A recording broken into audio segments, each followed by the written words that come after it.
Hello everyone, my name's Rick McCutcheon, and today on PartnerTalks, I've got Scott Burkhardt. Scott, tell everybody who you are and what you do. Hey Rick, thanks for having me. I'm Scott Burkhardt, founder of Poize2. We're a small but mighty dynamics consulting shop, about 25 folks, focused on mid-sized manufacturers.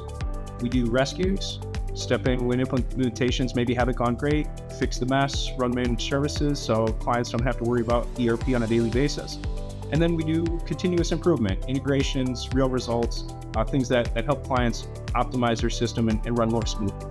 So Scott, let's talk a little bit about your personal journey. How did you get into the seat you're in today? So let's start off, let's talk a little bit how you first got into this world of business applications. Yeah.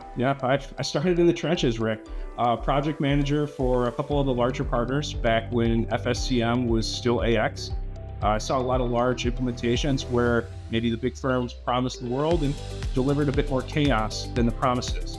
Overbilled hours, consultants juggling 10 clients left hanging. It really wasn't an experience that I enjoyed, and knew that there probably was a better way to implement these projects. Okay, so you kind of reached out and you started Poize2. Let's talk first about the name, Poize2. How did you come up with that name? Yeah, when we started, we were really focused on our ability to deliver these complex business application projects. And oftentimes these projects can be chaotic and be a little crazy and can be a bit of a storm. And so we positioned ourselves to essentially be the calm in that storm and to help deliver the projects. So we are poised to deliver your projects. We have the poise and the calm to help in those chaotic situations and chaotic projects. So that's essentially how we came up with Poize2, play on words, poised to deliver your projects. Excellent. So let's talk about that journey. When did it start? And you were talking about the old AX world. Many of us still call it AX, but the old AX world. And, today you're ERP, Microsoft ERP. So you're doing both Business Central and F&O, finance and operations and supply chain, as some like to call it. So let's talk a little bit about that journey as a company. Right. Yeah. So after fixing other people's messes, I realized, the problem really wasn't the technology. It was more the people. And success was driven more by the people on a project rather than the technology being implemented. So communication, transparency, those types of things were the main drivers of project success.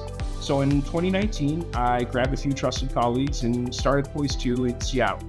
At the end of the day, we're experienced folks who care and take pride in the job that we do. And our rates are typically 15-30% below industry. And we make a promise to our clients that we'll tell you what we can really do, not what you necessarily want to hear. And so that does, like you said, we play in both the FSCM space and the Business Central space. That is a product of our experience in delivering these projects over the years. Many of the consultants, both on the project management side and the functional side, have worked in the industry for many years and have grown their skill set to be experts in the industry. So again, both FSCM, Business Central, we feel very confident in helping our clients deliver. So Scott, at the end of last year, 2025, we were talking about some of the business growth you were going to have in the area of managed services, and you were going to start to create offers around both Business Central and finance and operations. So let's talk a little bit about what you're building to really support customers after they go live. Yeah, we're really excited about what we're offering there. Our managed services work because of our expertise, transparency, and empathy.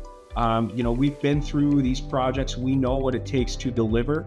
We have seen the struggle from the transition from the implementation project team to the managed services team.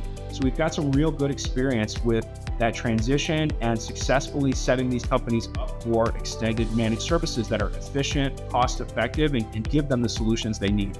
So we've had some really good success both direct with clients in providing those services and also helping partners on their side deliver those same services to the clients.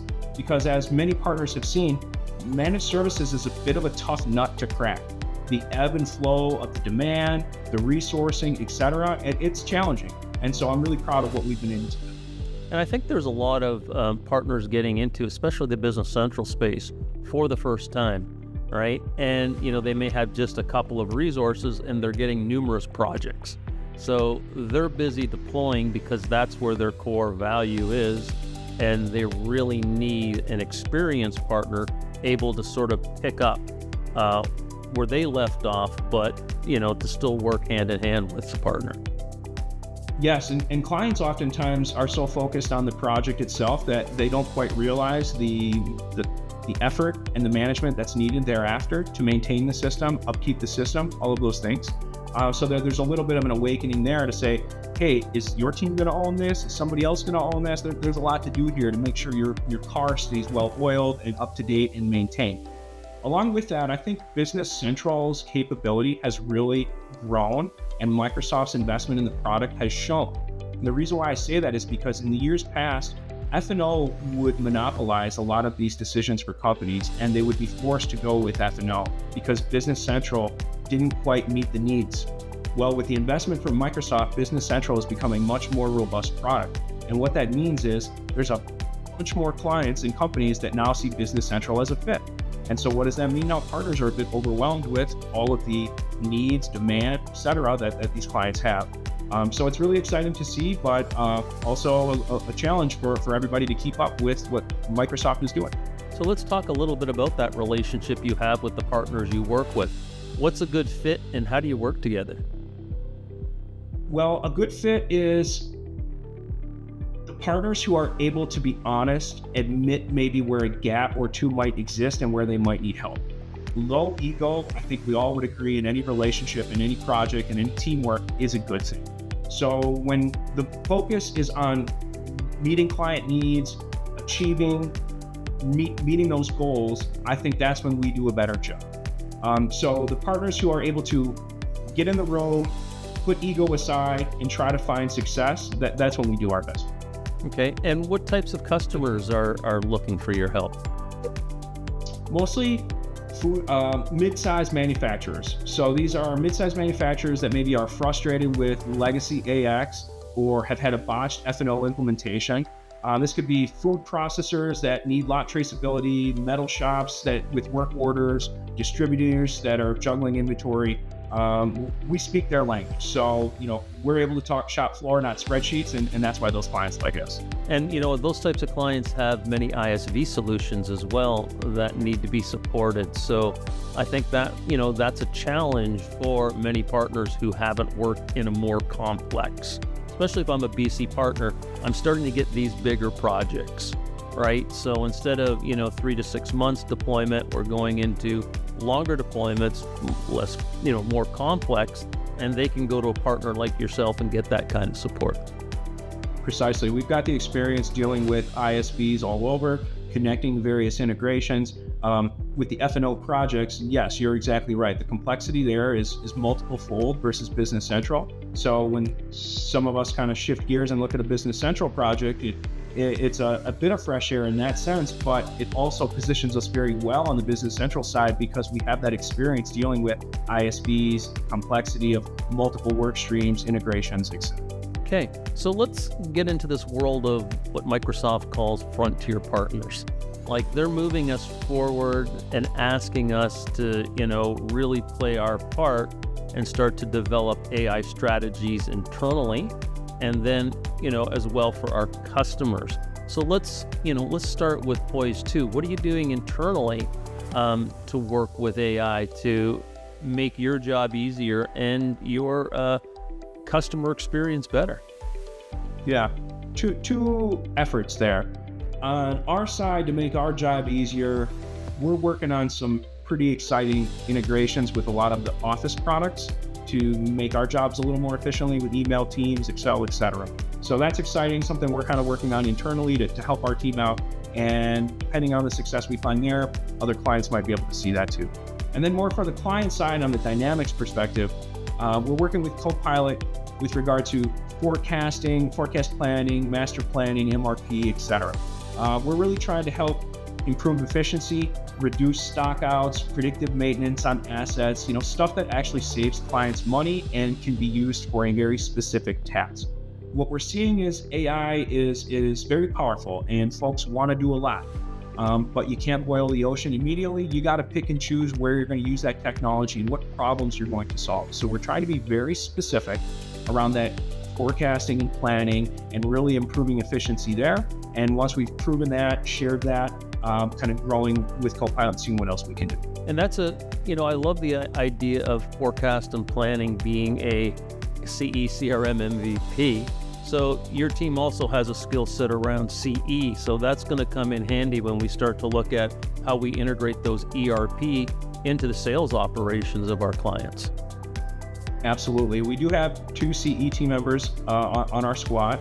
And to be very transparent, we don't win a lot of standalone CE deals. It often is in conjunction with FSCM, BC, whatever the case might be. So because of that, we've got some great dual right experience. And some of those folks, you're right, there's a bit of overlap in terms of the data, how it's coming out of F&O and CE. So there's a lot at play there, which we're excited. Okay. And Scott, talking to you, you've got some long-term employees working for you. What kind of a culture are you building at Poize2? And going forward, how are you going to continue with that culture?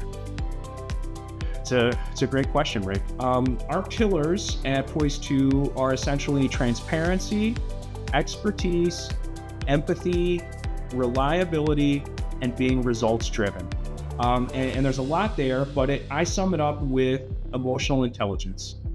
We really take pride in our emotional intelligence, our ability to understand, empathize with the client, drive results, really understand what they truly need for success.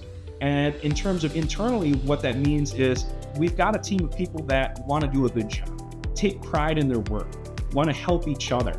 It's really great. And I take a lot of pride in the culture that we've built.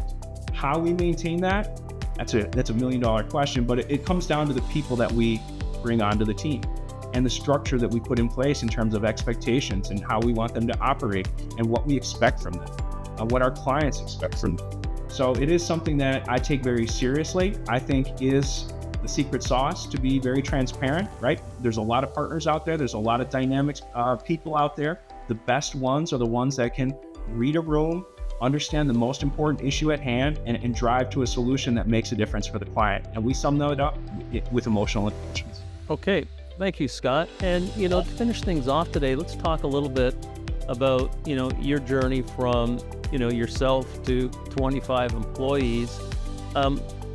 We have a lot of partners, listening to this show who are in that start position, thinking of going out on their own or building a small group. What advice can you give them? Patience. I think it's important to have patience. A cake isn't baked in 5 minutes. Things don't happen overnight. With ERP and selling to clients, trust is one of the most important factors. And trust isn't something that happens overnight. And so in order to be successful and build the team and land the deals that you want to land, you need to have patience to build the trust and build the foundation on which trust is built. So I think that to me is one of the key components is, hey, you're going to do this. You're probably very smart. You're very capable. It's not going to happen overnight. Have a little patience. Other side of that coin, that being said, it just takes one. One good client, one really good partner, somebody who recognizes your value, the value you add, and can speak to the success that you've helped provide, really can jumpstart somebody. So patience and it just takes one. Okay, Scott, thanks for coming on Partner Talks. I'm sure we'll be back in the future to talk more about your journey and what's happening at Poize2. I look forward to it, Rick. Thanks again. Have a great day and bye for now.